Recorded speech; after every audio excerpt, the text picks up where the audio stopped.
Tomo refugio en el Buda, el Dharma y la Asamblea Suprema hasta alcanzar la perfección. Lograré la iluminación para el beneficio de todos los seres, con el mérito de las acciones generosas y las demás virtudes. Tomo refugio en el Buda, el Dharma y la Asamblea Suprema hasta alcanzar la perfección. Lograré la iluminación para el beneficio de todos los seres, con el mérito de las acciones generosas y las demás virtudes. Tomo refugio en el Buda, el Dharma y la Asamblea Suprema hasta alcanzar la perfección. Lograré la iluminación para el beneficio de todos los seres, con el mérito de las acciones generosas y las demás virtudes. Puedan todos los seres tener la felicidad y las causas de la felicidad. Puedan ellos estar libres del sufrimiento y las causas del sufrimiento. Puedan ellos nunca separarse de la felicidad sin sufrimiento. Puedan ellos permanecer en ecuanimidad, libres de parcialidad, apego y aversión. Thank you very much.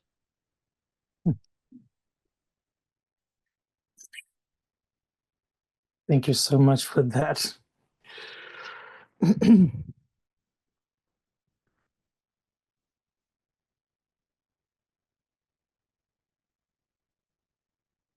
All right.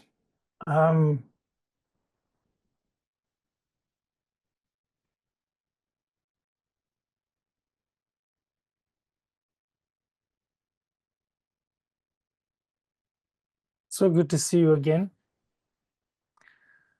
I think last time we spoke was from India,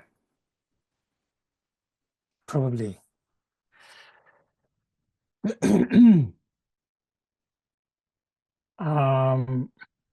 Okay, I'm still fiddling with this camera. Maybe this is better.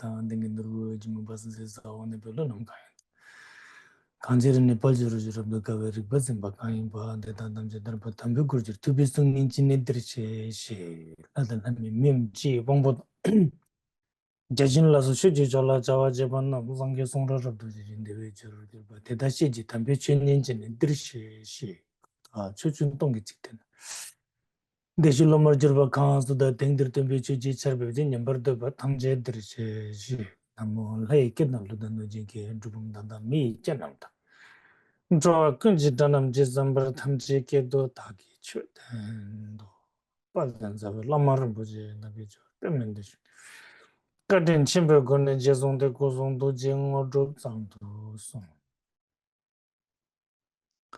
소데슬라마 켄세와 신실럽식라마 켄세와 땡미까 술들 직당라마 켄세와 도지도지 켄노 채널 라마 첸스디 채널 진라 뜻인다니 라마 잠블 첸 추구 타기 닝기 콜론 남섬 가게 차다 송이심 타제 담배메 바 대견금 수주지 제시트 남들 sabjing 제치탈라 니르솔즈 yapjingele 하신탈라 라 마치 강인다 민친 군두 제면 그 베섬진 치지 투지 숙중세 문제 순이 랑기니 빌레베세 다동 괜히 마저 파르도 짭신 소 마저 무진이 진놈장 sappe마게 서로도 몰라 이안세 초기구도 뺨마죠 거도 칸저 몸베 체기 제스 다 줍지 신줄 럽지르치 수준 거로 뺨마스데 구슴남마 서지도 달라져도 무정으로 자도 이제를 보지서 어떡하지 튼진 선발주바다 초단 도몽으로 자도 소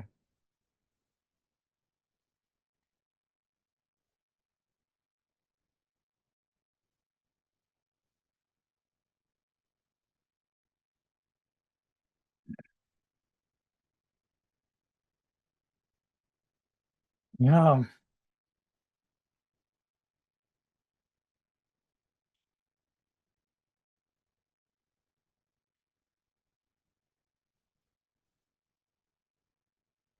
I'm so thankful to the center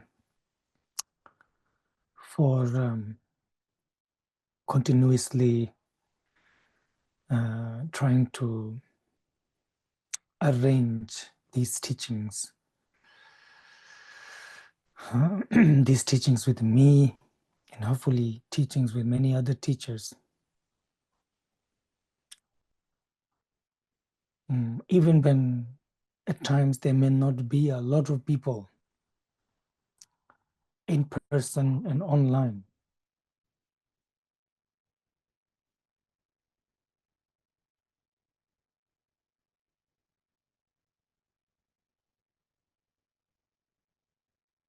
Letter to a friend.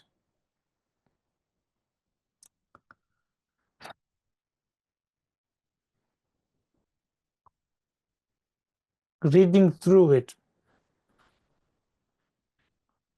I think the only time I read it last time was when I taught this in Mustang, in the monastery built by Ngurchen Kongazangpo to a bunch of monks.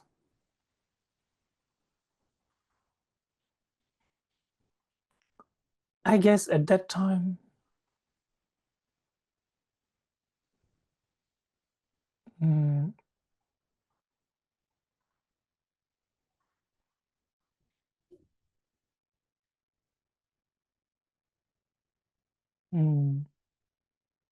it made a lot of sense. Many of the things it said, a lot of sense. Of course, it still makes a lot of sense. I don't mean like that.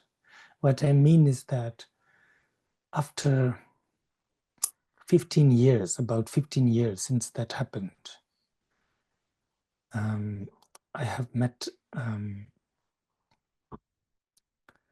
my teachers many more times, and I have met new teachers, and I have had the great fortune of having glimpses of their activities, how they are. And for example, here, Nāgārjuna, man who started the wisdom tradition in India after Siddhartha Gautama. It was Nāgārjuna and Asanga who started the wisdom tradition once more, restarted it, you can say, or channeled it and gave it a name, Chittamatra, Madhyamika. So compassionate.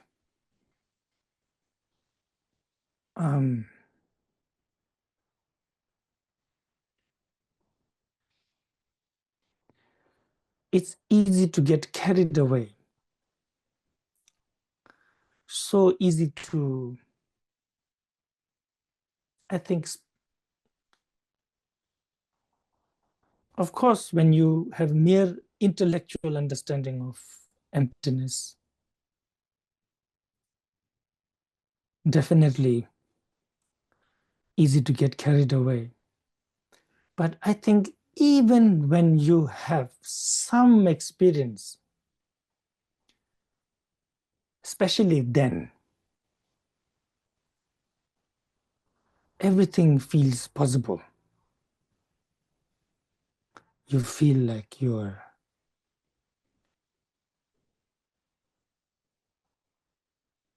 just on top of this giant mountain, and all the cities and the worlds and the elephants and worries of this life are so far away and insignificant almost, I think.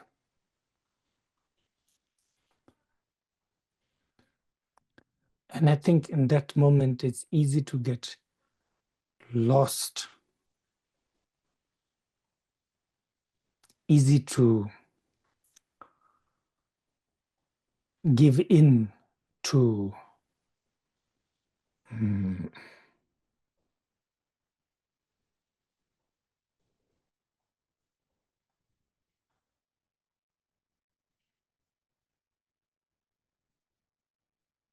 a new kind of ignorance. Ignorance that arises after knowing emptiness a little bit, after experiencing wisdom a little bit, not realization, just experience.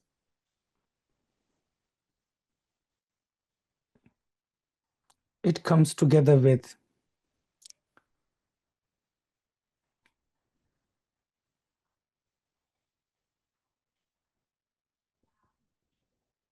especially for Vajrayana practitioner, I'm saying, because Nāgārjuna was a Vajrayana practitioner. We are Vajrayana practitioners.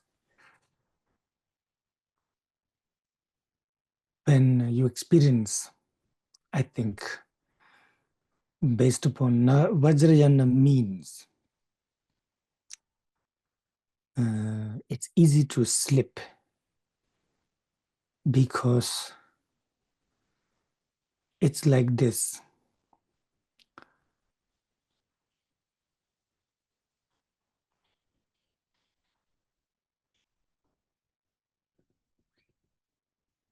Wisdom,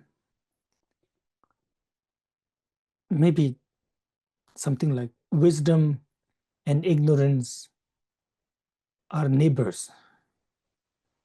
And it's so easy to go into the wrong door. Not even neighbors, they are flatmates, they're roommates. And they look very, very, very similar. Same clothes, same age, same eyebrows.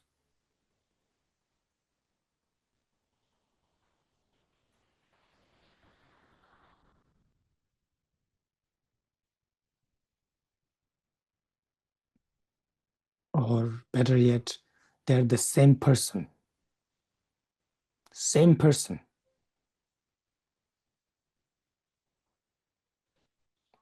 And so your recognition of it can shift so fast from it being an experience of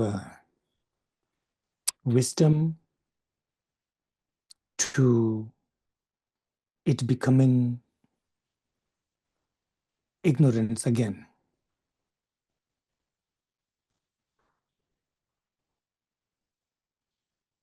Memories, it becomes memory. It gives rise to so many feelings. Devotion, attraction, compassion,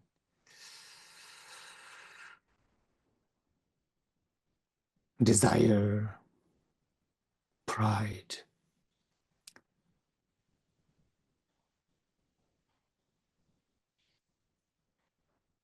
So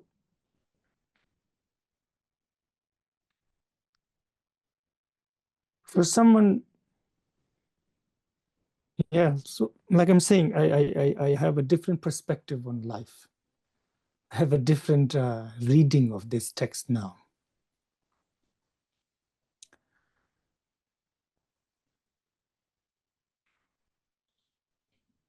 So it's almost like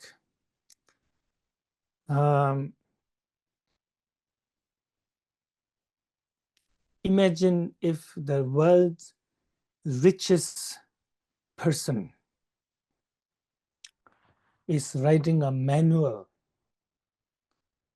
for how to sell coconut in a small shop in Karnataka, in South India. How does that sound? How ridiculous does that sound if someone living in Antarctica, their whole life is giving YouTube tutorial on how to make chata in Spain. Chata, right? Chata. Do you know that sweet thing that you make from a root, is it? Tree roots, yeah. It feels like that. Nāgārjuna, Nāgārjuna, second Buddha, Vajradhara himself, talking about how to speak, how to behave, what kind of people there are, karma,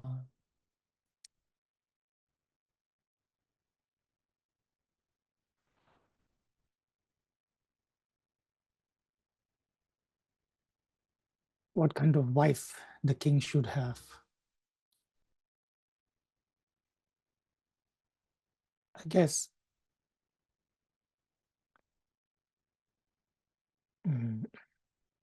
yeah, it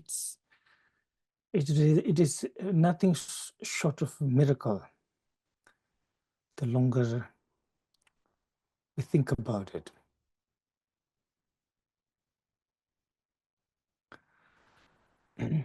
Well,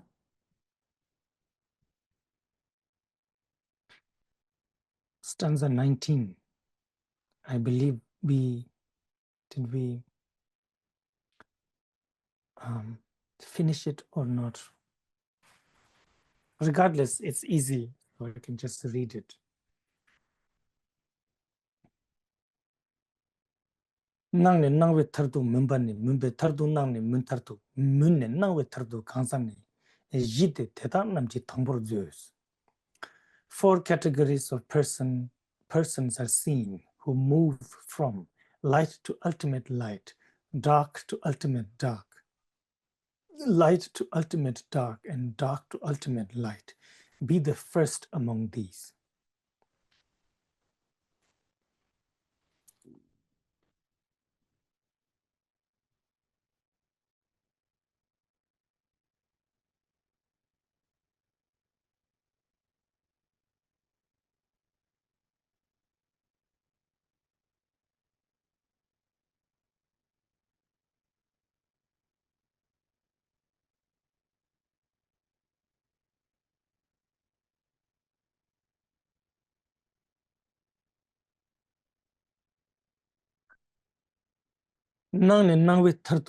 So this stanza is just so open, and similarly the next one too.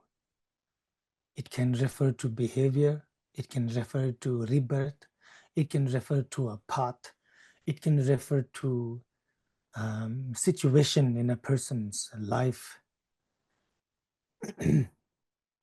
Regardless,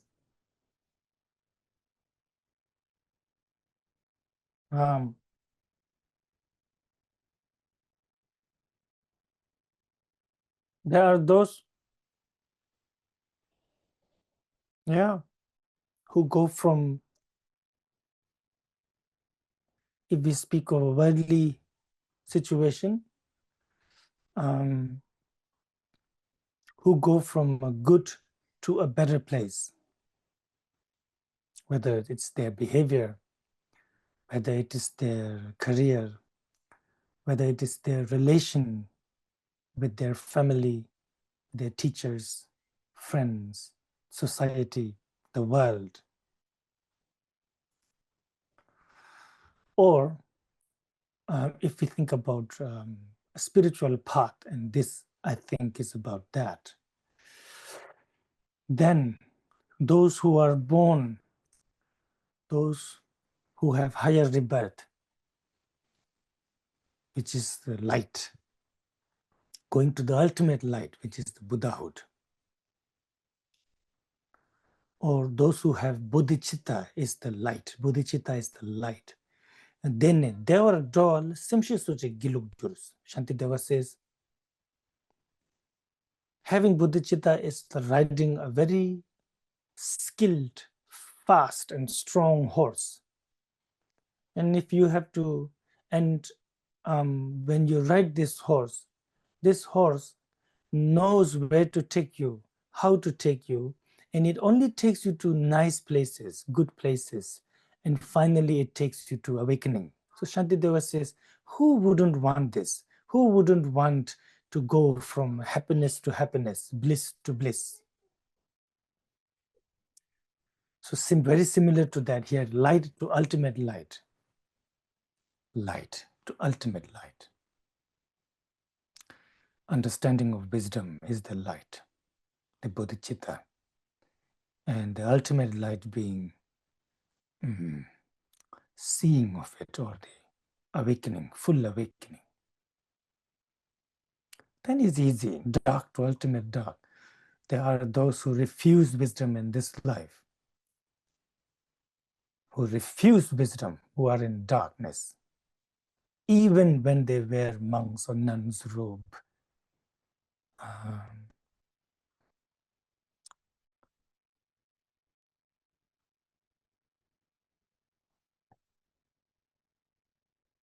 Attachment to rules and disciplines, fear of, now I'm speaking from point of view of a practitioner. So fear of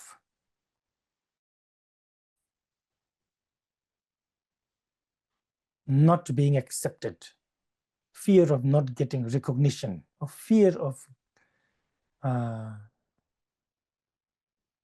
infamy. So behaving because of that. And ignoring wisdom, not being brave enough, taking high initiation with a mentality like a Sravaka, and trying to enter the realm of Heruka doesn't work.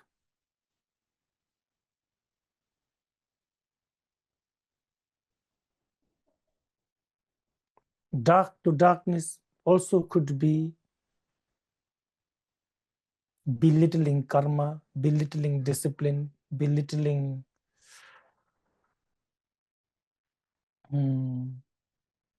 that's also dark to darkness, ultimate darkness.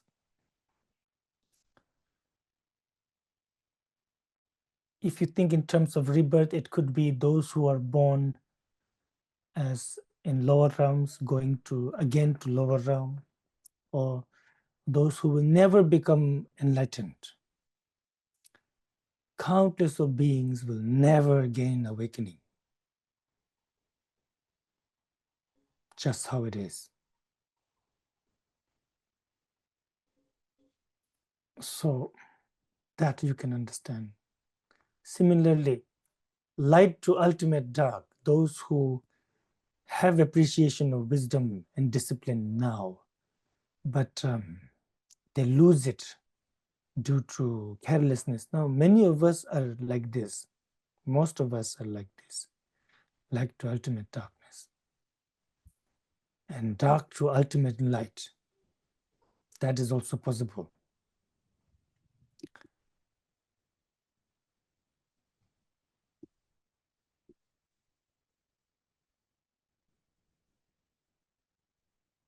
Even though one doesn't understand a word of Prajnaparamita, even though one doesn't know any scriptures or rituals, pujas, but if you have the yearning towards wisdom, towards awakening, even though one is completely unable to do anything to benefit Buddha, Dharma, Sangha, or sentient beings, but has the yearning, the wish to do so, such a person goes from dark to ultimate light.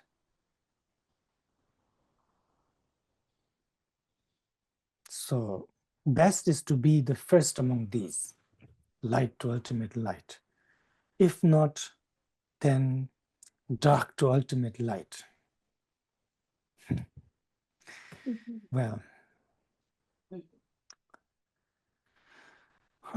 next is similar. Mini amridishin maminla mimba tangda minla maminda mamin parnang minla ni mimbar nangshi jiwar dartok zeus. 20th. Persons should be understood. Persons. Persons should be understood to be like mango fruits, which are unripened yet appears ripe, ripened yet appears unripe, unripened and appearing to be unripe, and ripened ones which also appears to be ripe.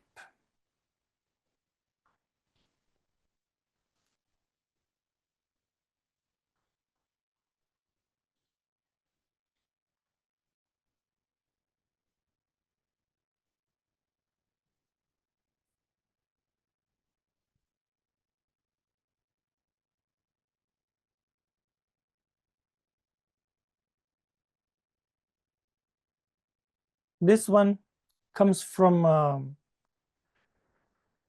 from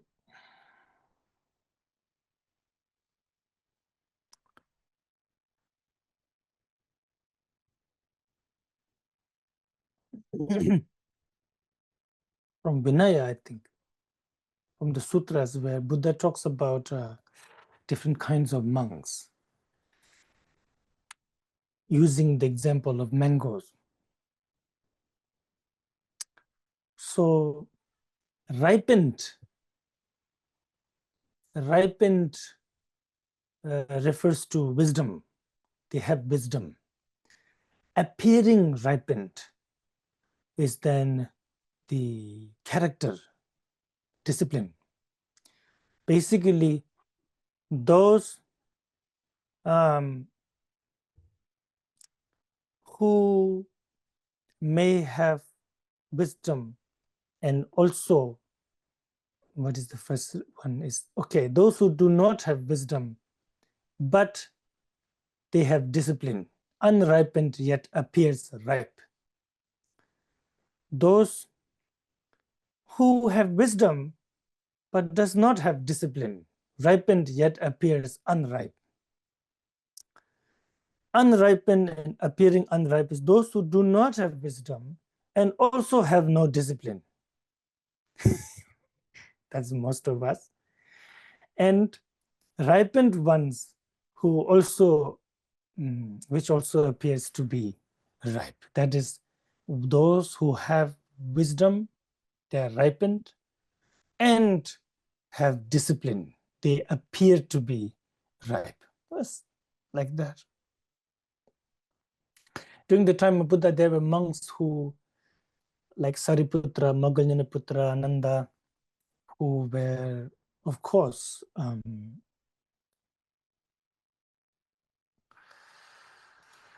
ripened, awakened, and they appear to be awakened, disciplined. And then there were monks who were awakened, have wisdom, but externally they have habit of, let's say, if they used to be very sportive before they were monk, they were very sportive, they like to jump. And so even after becoming arhat, they still like to jump and shout and laugh very loudly. Like there were arhats who laugh, yes, like a horse, neighing of a horse. I think this is how most of us, I think I do that. When I really laugh, it's hee hee hee hee, like a horse. Horse is neighing. Anyway, it has to do with wisdom and discipline. Huh? So it's not talking about mango. Then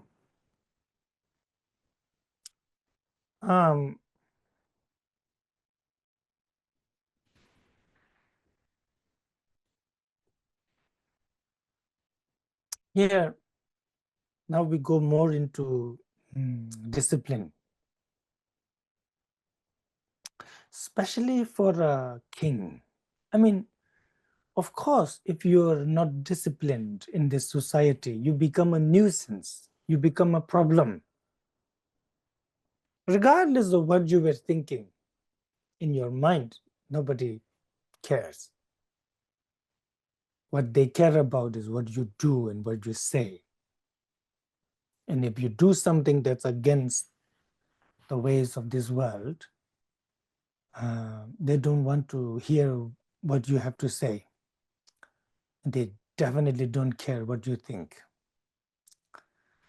So the first thing is then discipline, what is observed by others, and especially for a king. If a king is not disciplined, it could bring a lot of people in trouble. So Nāgārjuna, and not just king, of course, even in a normal mundane world, you need to be disciplined. A lot of our struggle with each other is because of discipline. It's not about how we think. More have to do with discipline. So the 21st, Shinji Chuma Meta Tonayan, Nasu Tumbar Mada Pumoda, Simu Dushiji Chaguna, Mizanito Yanda Sambar Jis. Do not look upon another's wife. However should you see her? Think of her according to her age, thus, as mother, daughter, or sister. If attachment arises, then meditate only on impurity. Now, of course, the king is a man, heterosexual man at that. So the king doesn't care about other men. He only cares about other women, of course, women. So Nāgārjuna talks about women, but it's the very same. As Shantideva says,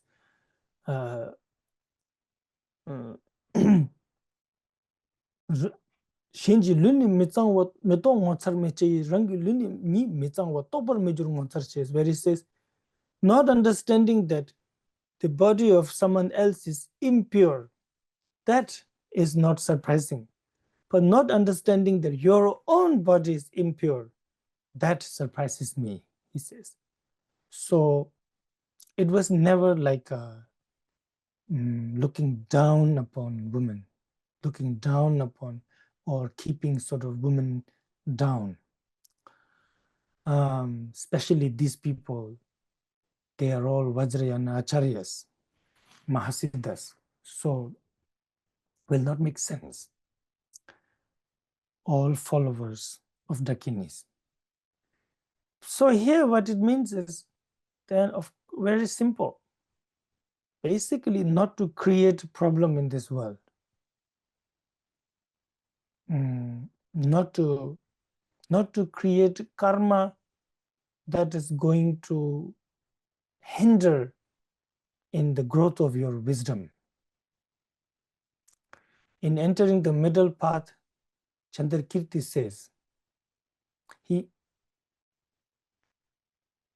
says, when someone understands emptiness, that person, one of the first things that person will do is be careful, he says.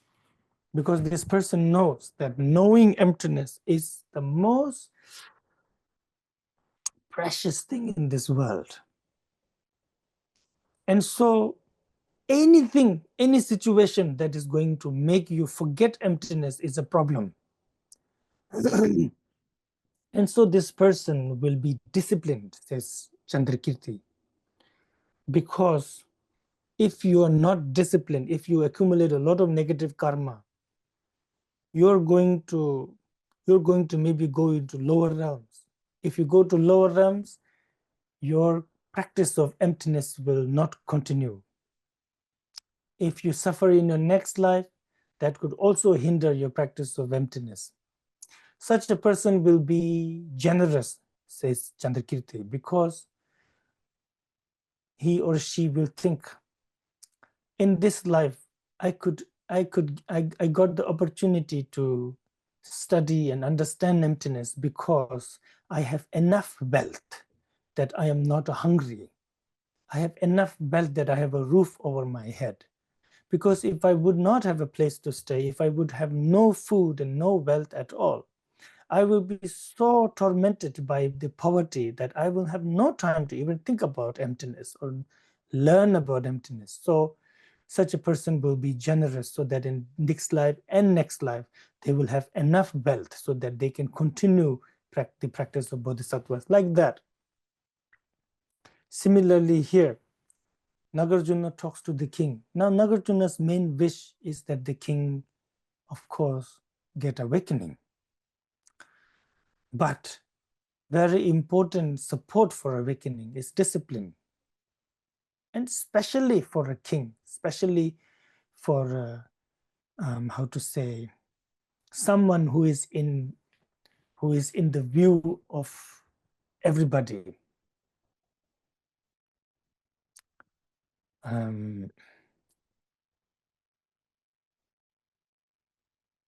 Yeah, what you do becomes very important. So here he talks about not to desire someone else's woman. And if you see such a person, then to treat them either as your mother, sister, or daughter. So if he's younger than you, daughter, same age as you, sister, older than you to be old enough to be a mother, mother. And if attachment arises, even then, if you try not to be attached, but attachment arises, then contemplate on impurity of the body. Our body, as Shantideva says, this body is the most impure thing on this earth. He says, everything else before it gets in contact with the body may be very clean. But the moment it gets into the contact with the body, it becomes unclean. Like a water that you put in your mouth and then spit it, that is dirty water now. A cloth that may be clean, then you wear it is a dirty cloth now. Anything. Not only that, Chandrakirti says, all the delicious food that we all want goes into this mouth, into this body, and out comes shit. So in these ways, there are so many ways of contemplating impurity. Shantideva says, there is nothing that comes out of this body that people will want. Not from your nose, not from your eyes, not from your mouth, ears, and other parts. Well, generally.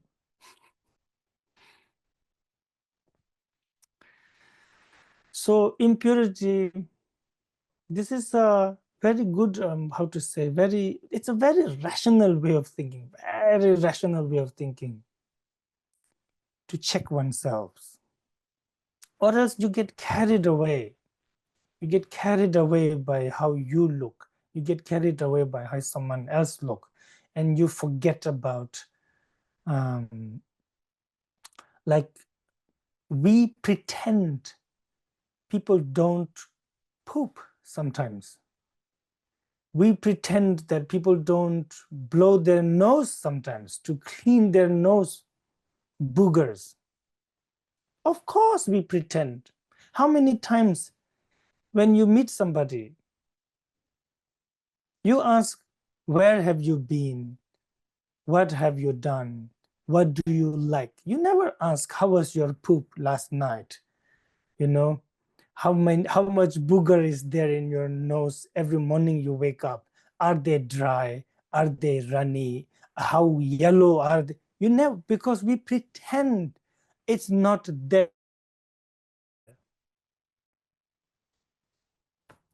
So that pretense is attachment and false sense of cleanliness. There's a cleanliness, we're clean, I'm clean. So yes, anyway, if you are interested, maybe read Satipatthana Sutra, the Pali Satipatthana Sutra translated into English. There, mindfulness of body. They will talk about each part of the body. It's really good, I think. Now,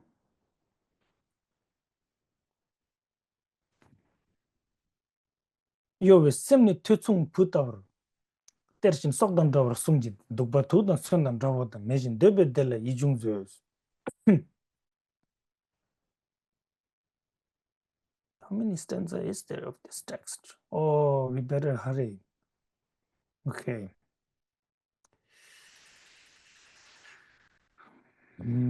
Protect the unsteady mind just as you would protect learning, a son, a treasure, or life. Withdraw the mind from sensual pleasures just as you would withdraw yourself from a vicious snake's poison, a weapon, an enemy, or fire.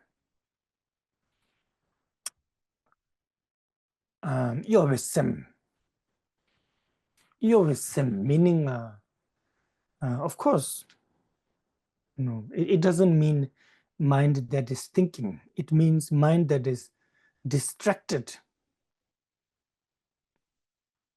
Unsteady mind, our mind. It has to be protected. Nāgārjuna says to the king, you have to protect it. Like we protect learning. Well, these days, I guess because of all the books, all the gadgets, we don't really protect learning. I don't even know my phone number. I've had this SIM card for 8 years. I don't know it. I don't need to know. But in those days where you had to memorize everything, where you have to keep in mind everything, where you have to know where is what, there is no Google map, there is no, you just have to ask people, and you just have to rely on your own mind a lot. So those days, and even now, if you want to retain your learning, you have to read what you have learned again and again. You have to think about them again and again. Monks who have memorized a text, they try to read it again and again, or else you will forget. So like that. And of course, we protect our children, a son. So I guess for a king, the son of the king is the next king, right? So a son, a treasure of life. So basically, just as someone runs away from a poisonous snake or runs away from a sharp weapon or runs away from an enemy or fire, Nāgārjuna says, you, O king, you should run away from objects of desire.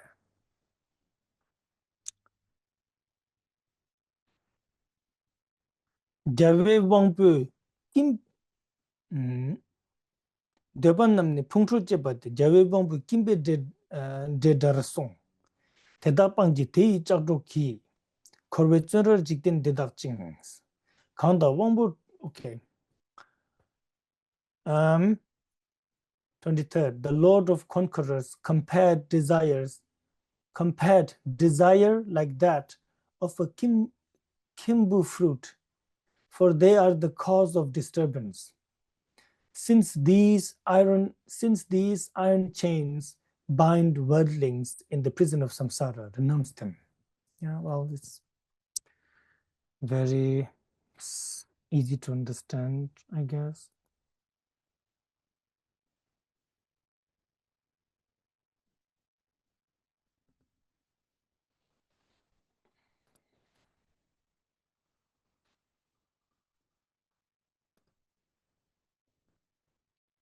Kimbede.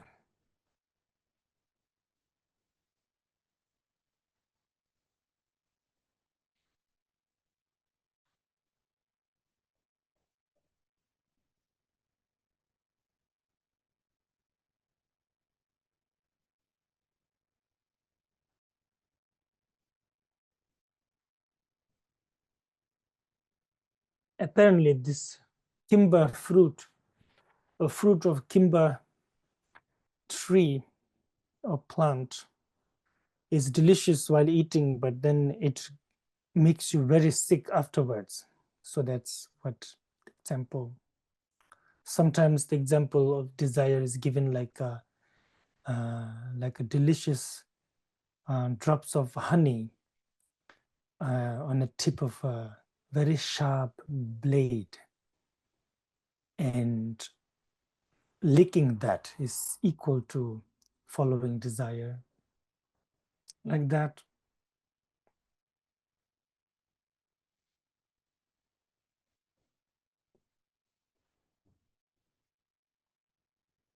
Why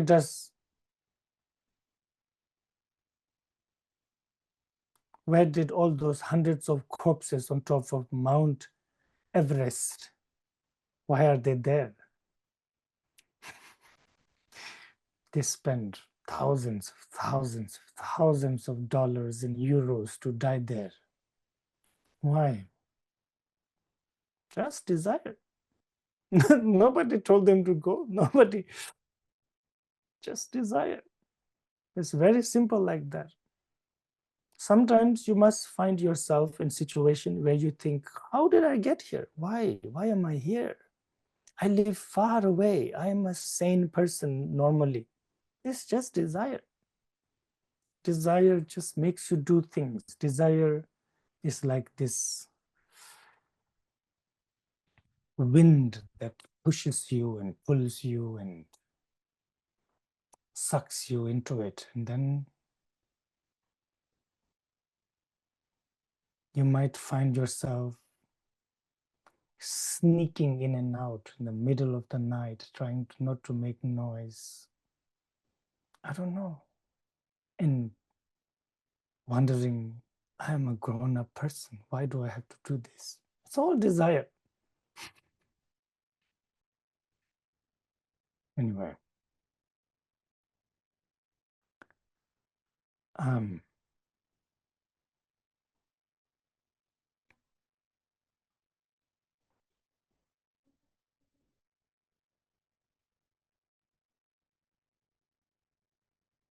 Basically, why are we not practicing Dharma one-pointedly?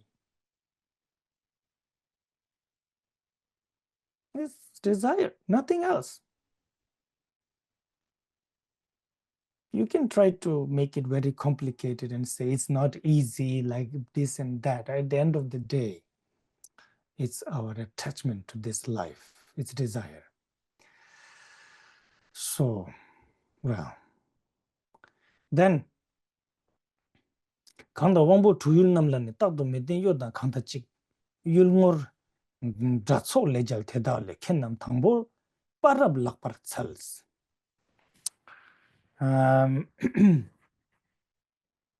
In choosing between the one who conquers over the constant and unsteady engagement of the six sense organs towards the objects, and the one who conquers the enemy's army in battle, the wise knows the first to be a far greater hero. This translation meaning is there, it's good.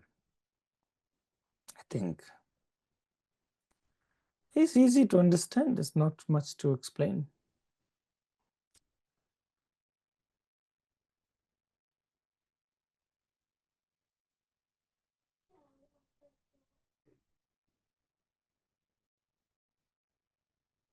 This world of ours is built on desire. Desire is what makes it run. What gives gold its value? What gives these paper their value? Is a desire, nothing else. Just desire. If nobody wants gold tomorrow, suddenly everything fall apart. Just that, desire. And so,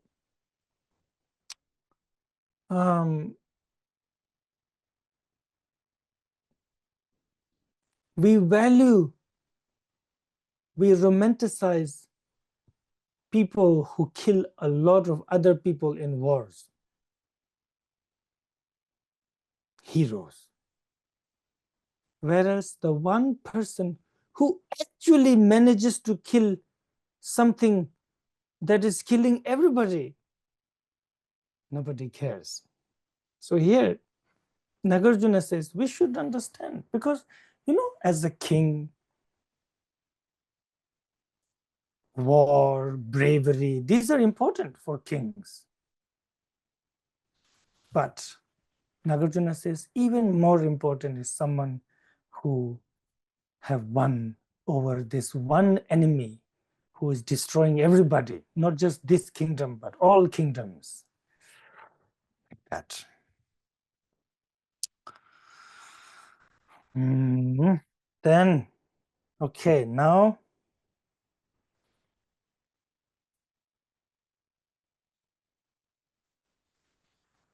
impurity meditation.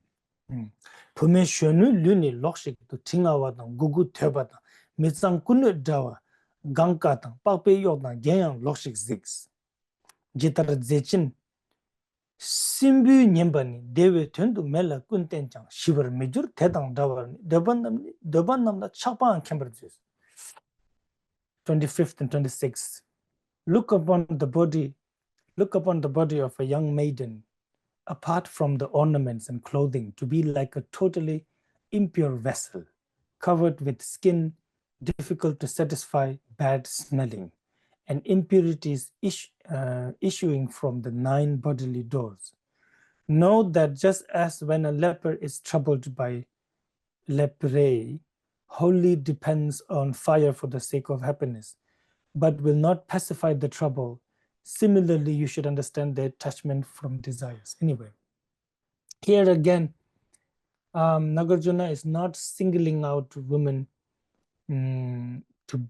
that women's body is impure. That would not make sense, because a man's body and woman's body made up of the same thing. When Shantideva is talking about impurity of female body, he says things like, first of all, its cause is impure. You don't even want to look at it. You don't even want to go near it. What is the cause of female body? He says the semen and the blood of the mother, right? That's it. So you don't even want to touch them, of course. But that's what caused the body that you love so much. And second of all, the moment there is one sort of opening of the body, blood and all of these things will come out that you don't even want to touch. But as long as everything is hidden, you like it. So things like that, that is 100% true for men too. It's nothing different like that. So similarly here, to look, when you're so attached to a woman or a man who are in front of you, especially for a king, all the courtesans and all the women, when they go in front of the king, they definitely take bath or shower, or I don't know, whatever. They wear ornaments, they wear perfume, they wear flowers and best of their clothes. They will never go, just like that in front of the king. So Nāgārjuna is saying, you might, because of the beautiful clothes and ornaments and that sort of the way their hair is set and all that, you might think that you might get attached. But he's saying the beauty of the ornaments is the beauty of the ornaments, not the person's beauty. The beautiful scent of the perfume is the scent of the perfume, not the person's. So when you, like this clothing and all, you remove, and then what remains is the person and covered with the skin. So basically, in the person's body, if the skin is so thin, and just after that layer, you don't want to look at it, you don't want to touch it, you don't want to know. So that's what Nāgārjuna is saying. And difficult to satisfy, meaning it's not like, and this body of men and women is not like I take shower once today, a good shower of 5 hours long, now I don't need shower again. No, tomorrow again, day after tomorrow again. Difficult to satisfy. Gankawa, meaning if I eat today and then I only have to eat and poop once, then maybe it's okay. It's not so bad, but it's not like that. Tomorrow again, day after tomorrow again. So difficult to satisfy.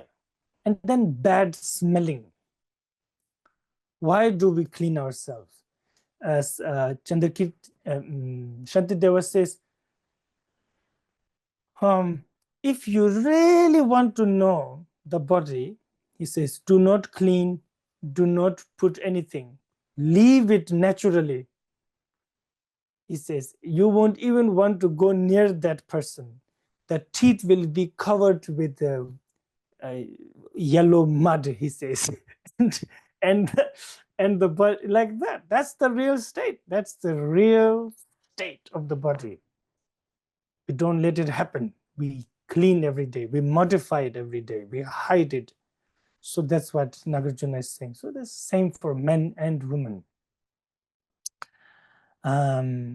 Anyway, so impurities issuing from 9 bodily doors, like eyes, ears, nose, navel, and the lower parts, and all these 9 bodily doors you can count. So he gives an example of lepers. When lepers are tormented by insects, and it's difficult, and they may not even have fingers anymore. So what they do is they sit near fire. When you go and sit near fire, the insects do not bother you for a while, and they feel like very good, but it's only temporary. It is not going to help. Matter of fact, the closer they sit to the fire, worse it makes their wound. So like that. This is very much how you should understand desire. Now,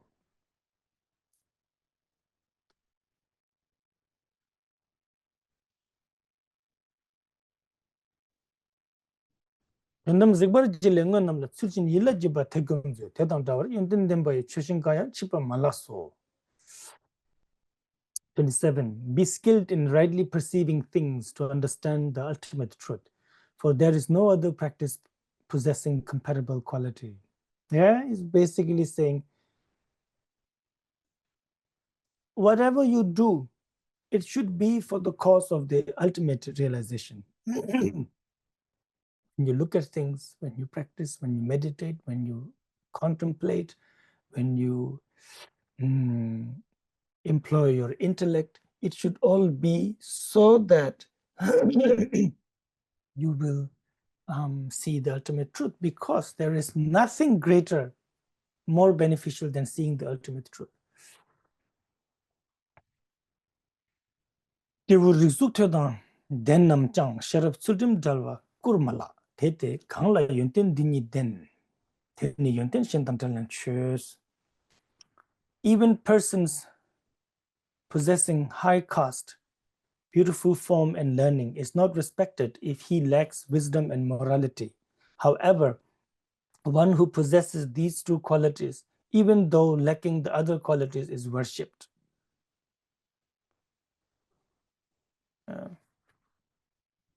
Easy to understand. I guess this whole thing about caste may be a bit difficult for you. I don't know. You do understand, but you haven't seen it.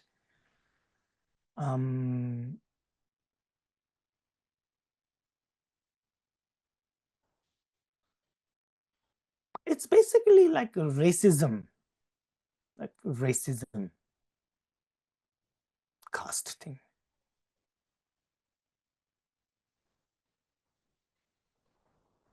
And so when you're extremely racist, you look at people who look like you as immediately they're good people, they're my people. And then you look at those who do not look like you are the problem maker. So like that, very similar to that. And from there becomes you have respect for those who look like you. So like that, of a high caste and beautiful form in learning. And it says, Nāgārjuna says, do not respect such people if they don't have wisdom and discipline. And if someone has these two, they have wisdom and they have discipline, you should respect them. You should make offerings to them, even though they do not have any of the other qualities.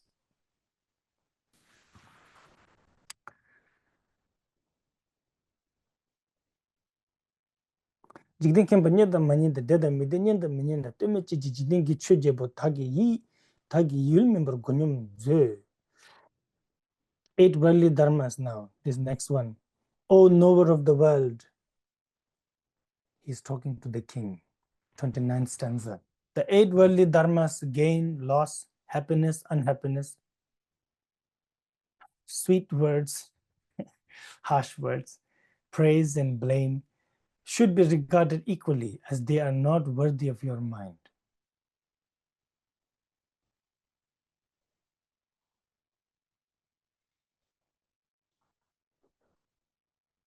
Yeah.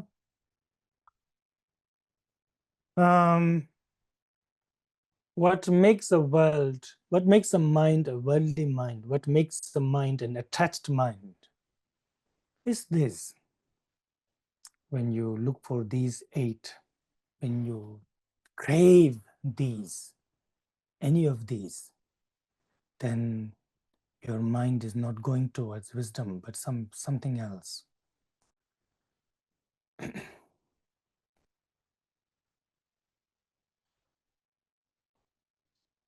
It's difficult, I think, even for us to truly believe. We may believe intellectually, but to truly believe is to actually do it, to have the courage and no doubt that I should do it. That we do not possess. As Milarepa says, it's difficult. When Milarepa was practicing, just Milarepa was practicing, he has no clothes. So when the woman who was supposed to marry him, who was still waiting for him to marry her, she came to see him. He was naked, no food, completely poor from her viewpoint. And his sister, when she come to see him, completely sort of skeletal, poor, no clothes, nothing from their point of view. So they couldn't understand. She couldn't understand. And the sister asks Milarepa, well, why does it have to be, if you practice Dharma, you have to be like this? Look at all the other lamas. They have umbrellas, they have attendants, people are putting them tea and alcohol all the time. And wherever they go, there are monks walking in front of them, blowing the conch, and they are getting sort of so much offerings. Maybe you should be at least their attendant. So at least you will get some food. This is what the sister tells Milarepa. And so it's difficult.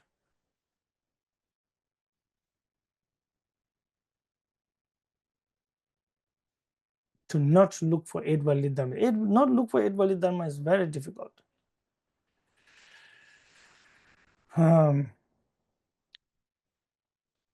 Then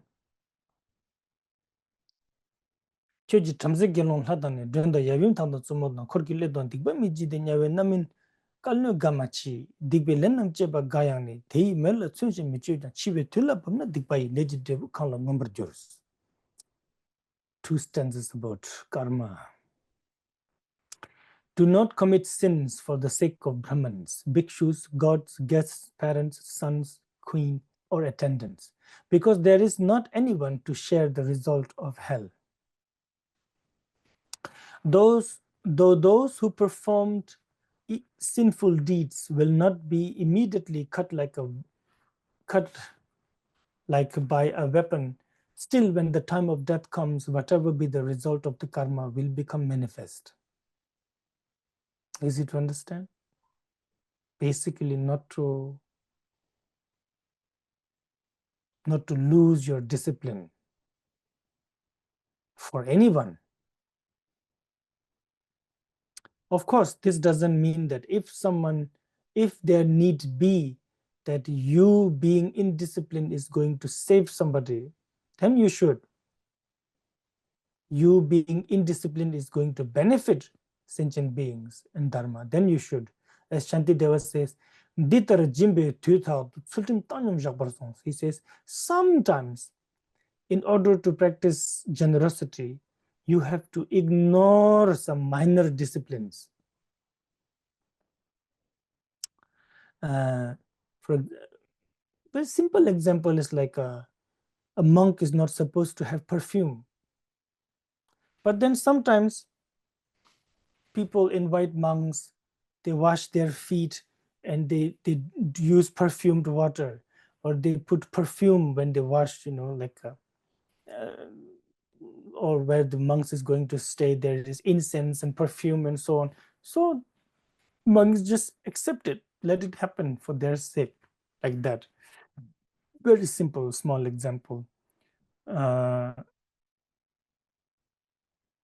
From there to when Bodhisattva Likpa Karma, a woman had fallen in love with him, and he understood that if he doesn't accept her, she's really going to do terrible things to herself. So he gives up his monk's vow and accepts to be her husband for 12 years. And in those 12 years, he performs his duties. And it is said that I think he accumulated merit of 9 aeons in those 12 years, like that. Anyway, but of course, here is just saying out of aggression, out of desire, out of aggression and so on, then do not accumulate negative karma for anybody's sake, because they're not going to take part in your negative karma. So it's not like if you kill one person for the sake of your friends and people, that negative karma will become smaller by dividing among each other. He says each person will experience their own karma. And then, but of course, it's difficult because negative karma is not visible. Karma is not necessarily visible. So it's not like as soon as you do something terrible will happen to you. It doesn't. And so it makes you complacent. It makes you forget that they are there. But Nāgārjuna says, believe me, when the death comes, it will appear, it will arise.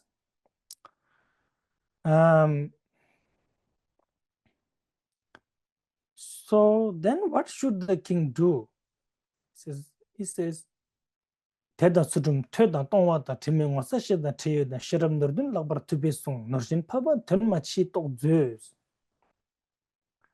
The sage said that devotion, faith, morality, giving, hearing, uncontaminated modesty,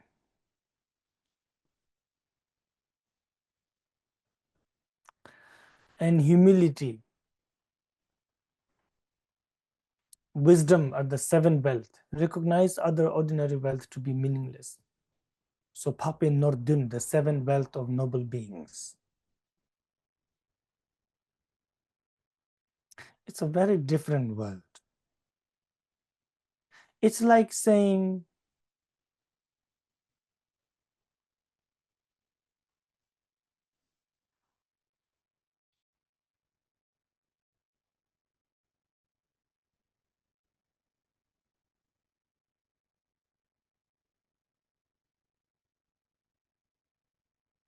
I don't know.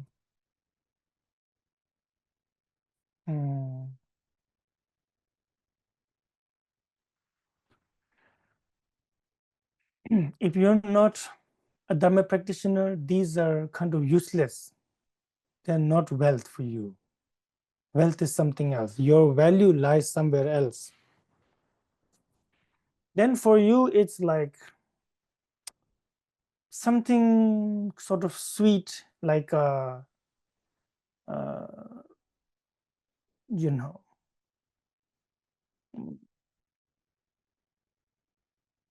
watching a skilled coconut vendor in the street of India far away knows how to open the right coconut. It's a lot of skill. He asks you, do you want something to eat or something to drink or both? So you say, no, I only want coconut water. So then he will pick up a specific kind of coconut, cut it, and there's only water. Then they know.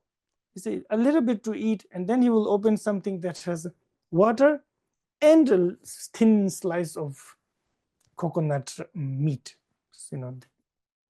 Like that. That's a great skill. But it's useless. Useless to us. Totally useless. What are you going to do with it? In, I don't know, Germany, Spain. It's useless. Similarly, these kind of things are useless for people like Elon Musk or Donald Trump or whoever is in the news these days. But for Dhamma practitioner, when they see someone who has so much devotion, so much discipline, generous, who have a lot of learning, such a person is like so rich, very, very rich, extremely wealthy. You make prostration to them. You try to follow them. You try to do like them so that you also become like them. So that is a wealth of noble being. It's difficult to achieve, difficult to get, very easy to lose. Ordinary wealth is different.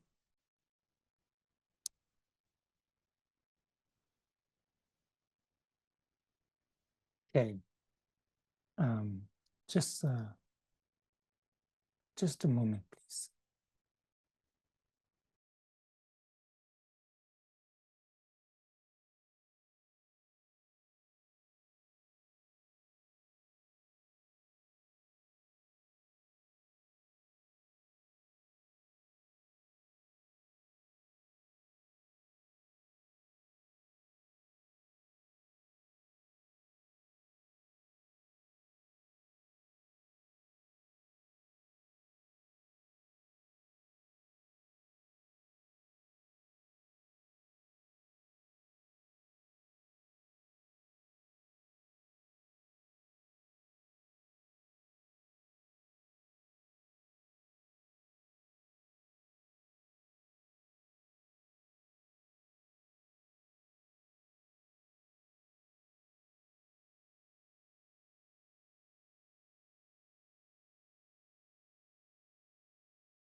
Thank you. My daughters are here with me, so I was looking.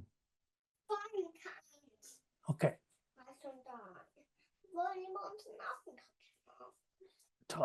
Good job. Thank you. Sitting good job. Gimbo gedan dulla tawatang neshets. Lelo digbe tola temba. Chang.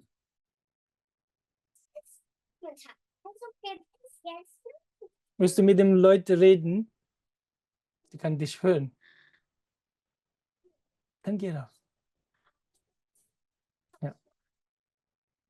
Okay. Gembo gedan dulla tawatang lelo digbe tola temba. Chang da tsemu jua ngesongwa. Chakpa nyambar jurba tetuk pangs. Then the next is 33rd. Abandon these 6 which result in loss of fame and birth in evil states. Gambling, watching gatherings, laziness, relying upon sinful friends, alcohol, and wandering in the night.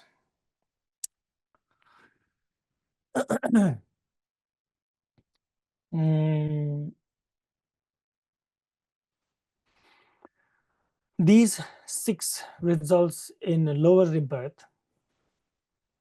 And while you're alive, infamy, rumors, spreads rumors about you and make people speak behind your back.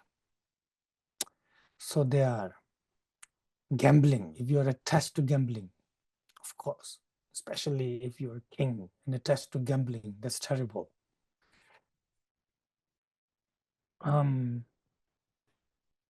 Watching gatherings is basically attachment to what to say,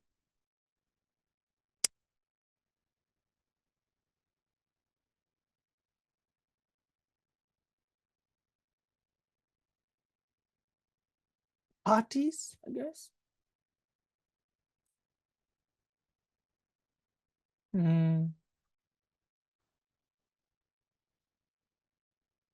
Yeah, dulatawatans.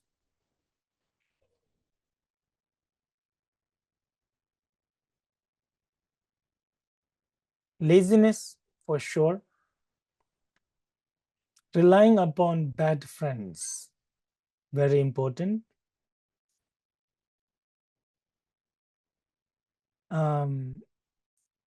Excessive intake of alcohol. And then wandering in the night. Wandering in the night. I love this phrase, Tsemo Tongju. Tsemo Tongju.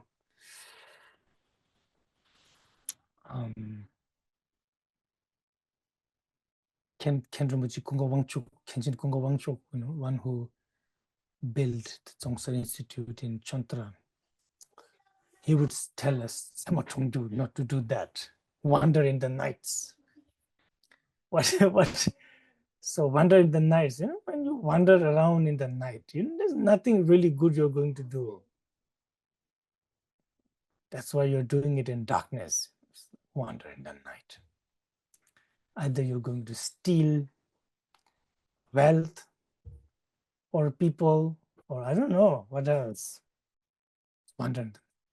Things that you do in darkness. Not to do that. Anyway, so these are what brings bad name. Bad name. Okay. There's some questions here. I will look into the chat.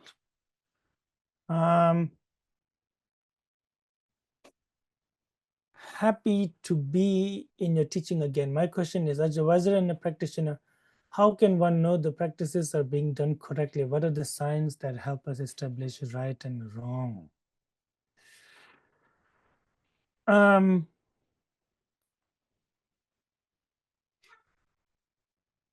If you, I guess things like devotion, renunciation, appreciation of the view, they grow, then you're doing good. If you get uncomfortable when you read these texts, if you get uncomfortable, if it makes you think, oh, I'm not doing it, I'm not practicing like this, then it's really good. if you feel you're not doing enough, if you're not sure, am I really doing it? It's really good. Yeah. Okay, then what is the real opportunity for a lay practitioner to attain enlightenment, or at least advance on the path? In these difficult times, trapped in samsara, earning a living, surviving, work, in short, what is the real opportunity for a layman? Sometimes there is so much fatigue and lack of time that it is extremely burdensome to fulfill the practices. Okay. Get out. It's so kind. Baba chilo lang teo. So kind. Verstehst nicht auf der Mitte. Du weißt das. Ich kann mal die Mitte verstehen. Let's go. Aber nicht jetzt. Lass mich mit den Leuten reden. Ne? Aber ich muss aufs Klo. Dann geh rein. Kann man da. Okay.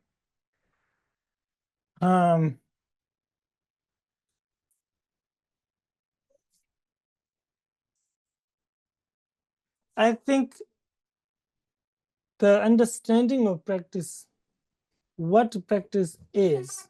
My finger. Okay. What What practice is has to be understood. A lot of recitation, a lot of a lot of recitation, a lot of retreat, sitting. Is that practice? That can be practice. Many times that is practice. But the practice can also look very differently. Practice can be you just thinking about Buddha. I mean, Fabiola, you have heard a lot about this from me. You're just missing your teacher, missing your teacher. You just yearning to see emptiness, yearning to see Buddha nature. That is real practice. And every day when you are doing mundane things, thinking that, oh, this is so useless, I should be practicing. That is practice.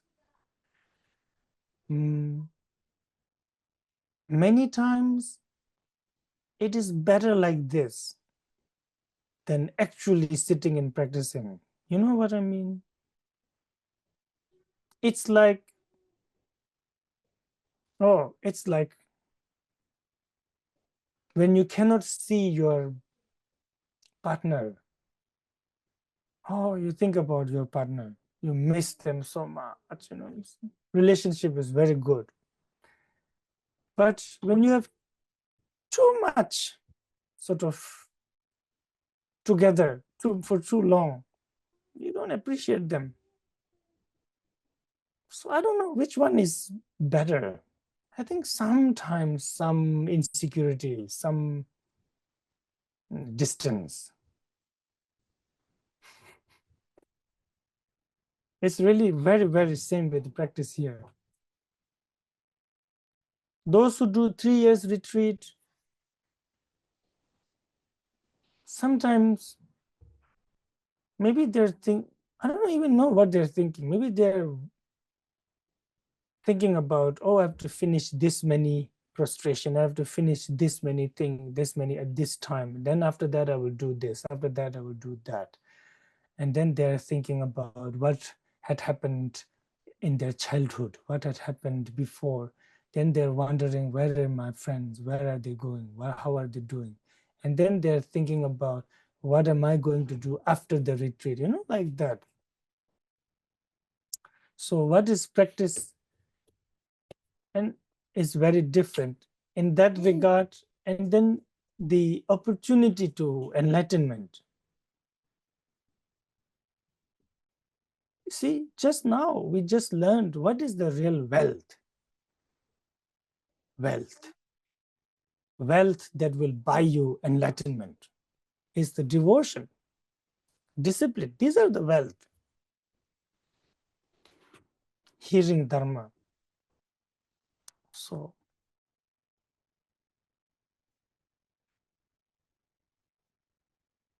all right. Well, do you have questions? Then please raise. Okay. Okay. If you have questions, please, you can speak.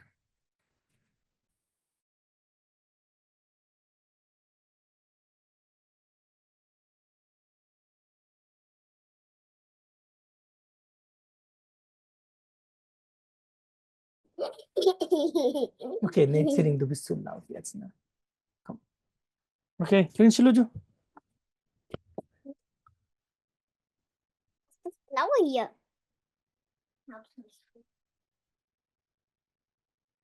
All right. Did someone write again? How Dharma faith is to be understood. That's good. Dharma faith is basically ninth sitting. That's right, yes. Dharma faith is basically admiring Buddha Dharma, yearning for the realization of Dharma. Those are all Dharma faith, I guess. I don't know what's there to. No. Gosh. Maybe sometimes be a little bit like Tibetans. We don't think a lot. Like, just do it. Just do it. I'm serious. I tell my daughters, you're not completely German. You're half Tibetan. Don't forget that. No need to plan everything.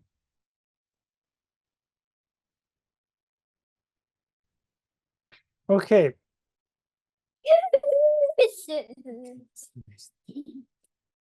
Good job sitting. Sorry about that. Well, if there is nothing else, then I guess we have to stop here. Yeah. To make dedication. I think a big chunk of this text will be finished during the retreat. And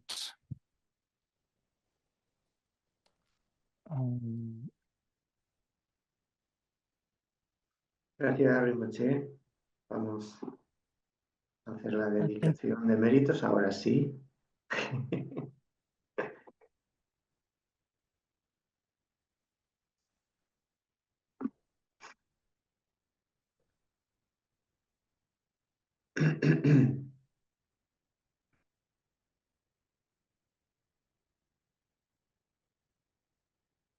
A través de esta virtud alcanzaré el estado del omnisciente y de este modo superaré todas las limitaciones, pueda liberar a los seres del océano de la existencia cíclica, en donde las olas de nacimiento, vejez, enfermedad y muerte surgen violentamente.